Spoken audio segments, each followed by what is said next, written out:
Welcome to the Sunday Update. Nath Gardner with you. Prince Philip has been laid to rest at Windsor Castle St George's Chapel, west of London. The service hidden from public viewing, featuring a military procession, gunfire, church bells and a minute's silence. Earlier, the Duke's children walked behind his coffin in the funeral procession, and social distancing rules meant the Queen was forced to wear a mask and sit alone. The 50-minute service led by the Dean of Windsor. With grateful hearts, we remember the many ways in which his long life has been a blessing to us. We've reached a morbid milestone in the number of global deaths from coronavirus, surpassing 3 million people, with the crisis worsening in Brazil, India and France.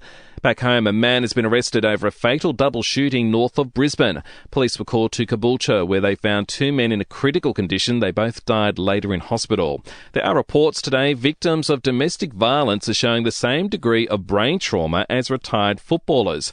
And a Gold Coast man has attempted a world record in dog walking, leading 57 dogs all at once. Ryan Pomeroy telling Nine he was trying to walk 70 but still beat the current record of 36. If I do plan to do it again, I'm going to rig up some sort of contraption so I don't get tangles, because that was a bit much. Video of the attempt needs to be checked before it's officially declared a record.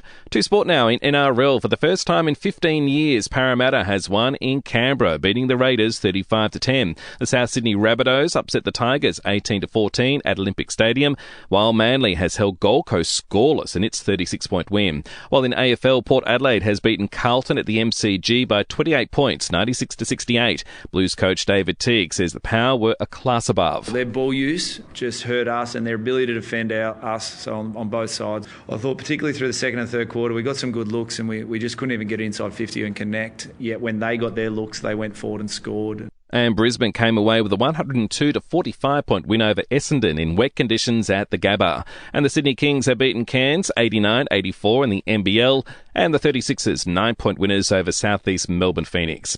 In entertainment news now, Chrissy Teigen has returned to Twitter after 3 weeks ago announcing she was done with social media for good. Felix Silla, the actor who played Cousin It in the Addams Family original TV series, has died aged 84 from pancreatic cancer.